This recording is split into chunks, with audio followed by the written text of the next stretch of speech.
So let's start at the beginning. You got the word Paul. And for those of you who don't have a Bible background, this would be interesting to you. Or if you were with us in the Transform series, you maybe heard a little bit about this. But this guy, Paul, is the least likely guy to be writing this letter, okay?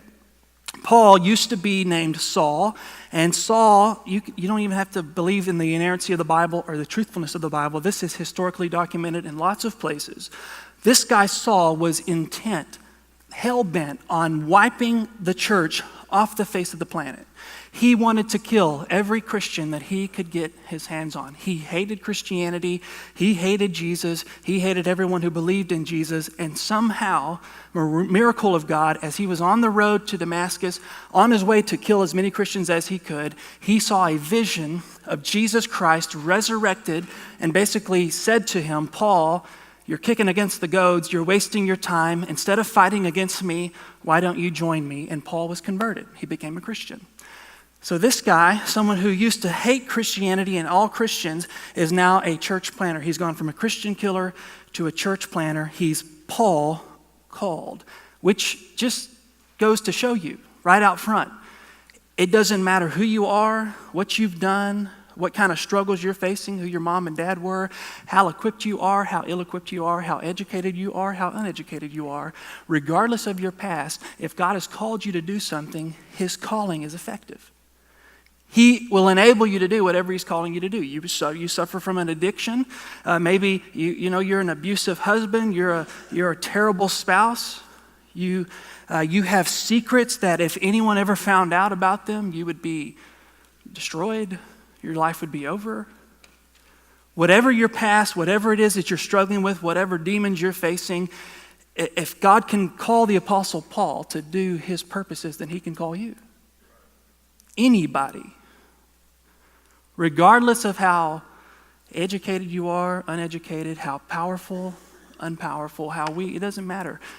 God's call is effective. There's a power to God's call. And Paul says that right out front. I'm Paul, I used to be Saul, I used to want to kill Christians, and now I'm called to be an apostle. And an apostle, man, that was a big deal. Okay, you don't just become an apostle. If you were going to be an apostle, one of the criteria to be an apostle is that you had to be an eyewitness of the resurrection of Jesus, which, by the way, is why we don't see apostles running around today.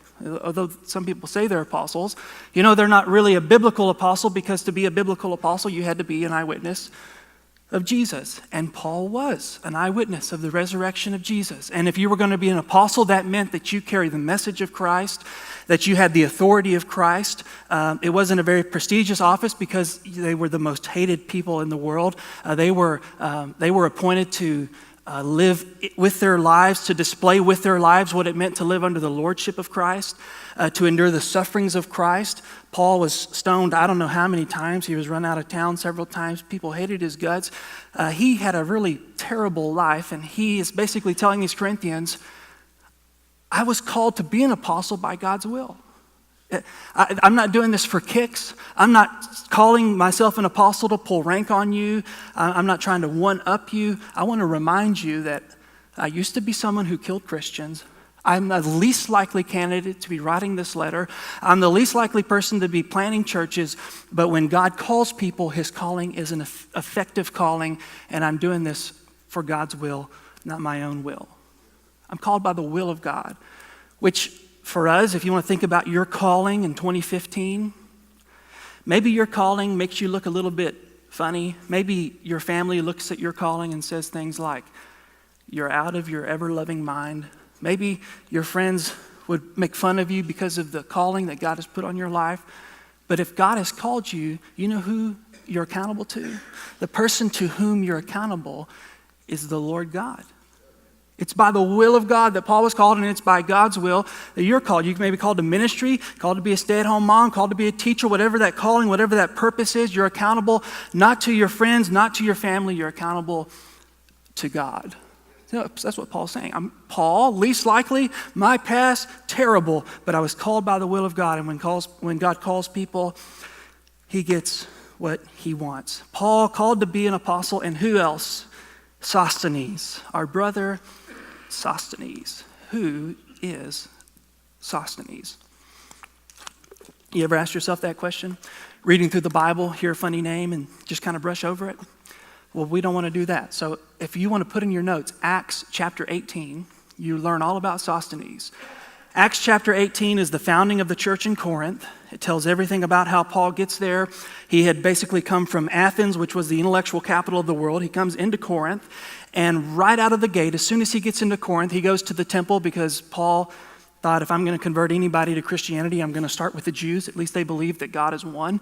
So he's in there, he's in the temple, he's preaching the gospel, Christianity. And Sosthenes, who was the ruler of the temple in Corinth, hears what Paul is preaching, gets so upset, says, I've got to get this guy out of the temple. So he goes to Kaleo, who's the proconsul in Corinth, basically the ruler, top dog, and tells Kaleo, this guy Paul is trying to upset things, break up the order, you've got to get him out of here. Now Kaleo, true politician, he didn't want anything to do with religious matters. He said, you know what, your beef is a theological beef. It has nothing to do with the government. No concern to me. You got to settle your differences on your own time. And so Sosthenes, his attempt to silence Paul was ineffective. So all of his friends, the temple, the Jews there in the temple, they made a big circle. They circled around Sosthenes and they beat him to a pulp. His friends.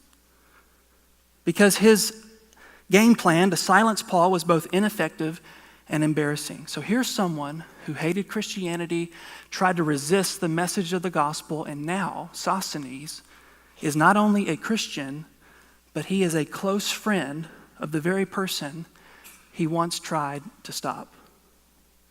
That is amazing grace. That is another reminder that if God's calling you to something, I don't care if you're right now suffering with things you think you'll never defeat, or whether you're an atheist or agnostic who hates the very idea of God. Something about when God calls people, his calling is effective. And you have with Paul and Sosthenes two perfect pictures of the least likely scenario to do what it is that they're doing. And there they are, they're doing it. Why? Because God's call is effective.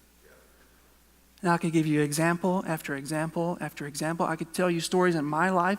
I could point to people I know, look in their life. If God's calling you to something, you're wasting your time if you're resisting, because once God calls you, it's effective. So don't kick against the goads. Quit wasting your time. Yield to the call of God. God's call is effective.